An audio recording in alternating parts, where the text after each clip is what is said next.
everyone, I'm Jim King with Paradigm Racing. Today we're at Miller Motorsport Park prior to the National Endurance Race and also the WERA events associated with that.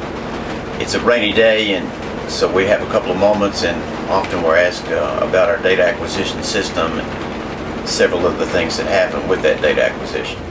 At this time I'd like to turn the camera over to Jonathan Howard. He's our data technician and one of our also riders with the team. And he'll go over with you some of the things that we see and how we can use those effectively to increase our riding skills. Hi, my name is Jonathan Howard. I'm the Data Acquisition Manager with Paradigm Racing. Got into data acquisition initially just because it's a valuable tool. It's an easy way to determine if you're improving, if you're not going as fast or through a corner or applying the brake or the throttle effectively as you could, and it's a good tool to be able to gauge where you're at and where you need to be. Jim talked a little bit about just kind of the basics, and we mentioned them already before: throttle position, gear position, RPM, and speed on the track. The GPS unit actually will tell you where you're at on the track, so we can relate one lap to the next to say, did this position on the track in this corner yield a greater corner speed or a lower lap time than this position on the track in the same corner on a previous lap. So it's really a tool to be able to define what's effective and what's not. This particular screen is a session archive. Each session, or each time you go out on the track, we can archive into a specific session. It gives us the event column. It tells us which track we're at, which rider was on the bike, and then the session number for the day. Also gives us a best lap for that session, the number of laps in the session, what particular vehicle that rider was on, if a specific rider's changed from one bike to the next, and then also the total time of the session. It also gives us like a max speed, so you can relate what was in that session that maybe was more effective at a top end speed than the last. You can actually open each individual session and then lap to kind of determine what you're looking at. On this screen it gives us a combination of all 8 laps for this session. The best intermediate times are highlighted in the upper left hand corner, and then it gives us also a graphical display of the GPS route of the track itself. In this particular setting, it's giving you areas where you're accelerating and when you're decelerating, so you can see in sessions off corner where we're accelerating, and in areas where you'd be braking in blue, so it gives you an idea of where you're actually applying the brakes and when you're applying the throttle to get back on the gas. This is a bar graph that will represent RPM on the top there, the throttle position, speed, brake pressure, and then also your gear position, so you can relate each one of those parameters to a specific location on the track. We can scroll left to right in this particular lap. It'll correlate what gear you're in, how much brake throttle or brake position or brake pressure you're putting into the bike, what the speed is at that location, where your throttle is at, and what the RPM is, and you can relate that back to a specific location on the track. One really effective use of the data is looking at the application of the brakes and how effectively the brakes are being used. You can tell kind of by the trace from the data itself that with this particular corner, the brakes were applied relatively sharply initially, which is what you want to do. You want to get on the brakes hard initially into the corner, and then you want to ramp the pressure down as you're trail braking to the apex. And so you can see here in the data that the brakes were applied initially relatively hard, and then as the speed comes down towards the apex, you can see how the rider's trailing the brakes into the corner, and then once the brakes are released, you can also see that immediately after the brakes are released, that the throttle is being picked up right away and then ramped up on the exit. So that correlates not only with the speed but also the RPM of the bike. It gives you a good indicator of when the throttle's initially shut off and the brakes are applied, that the rider's in an effective power range or good RPM range for the motorcycle itself. Another good tool that the data can be used for is establishing, is the first rider going as deep on the brakes as maybe as possible, or is he going as deep on the brakes that as he is comfortable. A lot of times as a rider in a race, or you're familiar with this particular corner and you feel like you're going as deep as you can every time you go in there, and then you're able to compare that to another rider that maybe better in that corner, and seeing that they're going, you know, another couple 20-30 feet, you know, deeper into the corner at a higher rate, and that gives you the mental capacity to understand that it's possible. And seeing that on the screen versus, you know, how you actually feel out on the track is something that is much more sometimes it's something that's more finite, where you know, it's black and white on the screen more or less, where on the track it's sometimes much more a feel issue, and being able to correlate those two helps the rider determine where their limit is on going into the corner. Excellent. The bikes are set up in such a way that we actually have potentiometers on the fork and in the shock in the rear.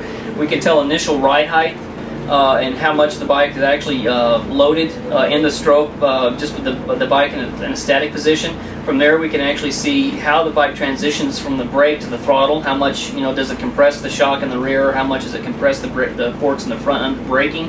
And how deep that goes. A lot of time, it's not so much about how the suspension's moving through the stroke, but where does it wind up? Is it hydraulic locking on the brake, going all the way down, blowing through the stroke, and landing on the bottom, giving the rider a harsh feel?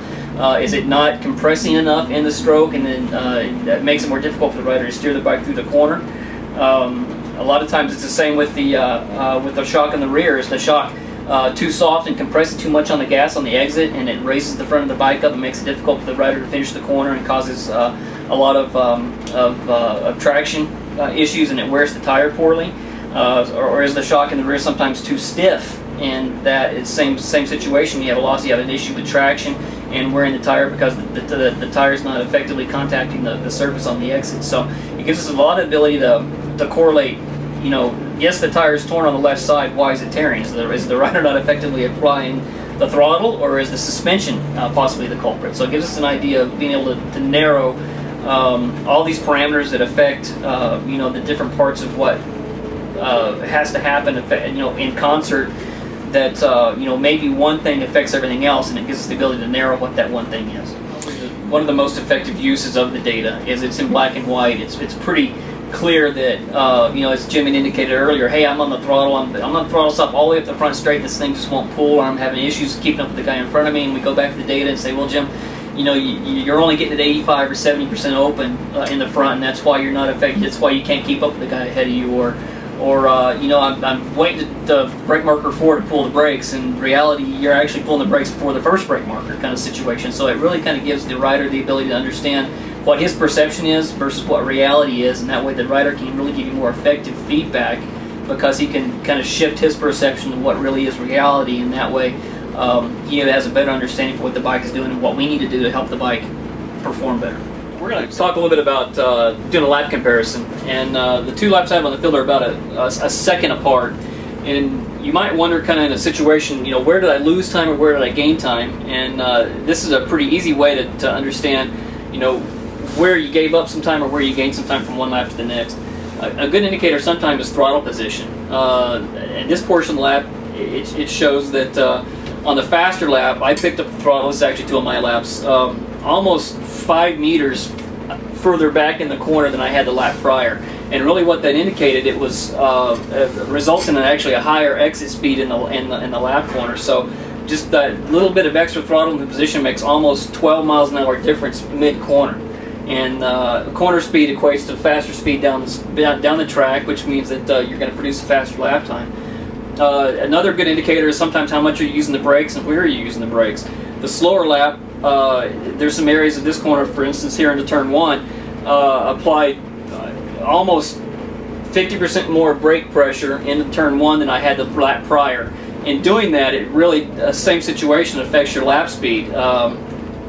Where mid-corner on the faster lap, I was almost 70 miles an hour, and on the slower lap, I was almost 60 miles an hour. So it made a 10-mile-an-hour difference in applying the extra brake into turn 1. So mentally, for me as a rider, I know next time I go out into the corner that, you know, I need to apply a little less brake, carry some more corner speed through the corner, and that really result in a better lap time.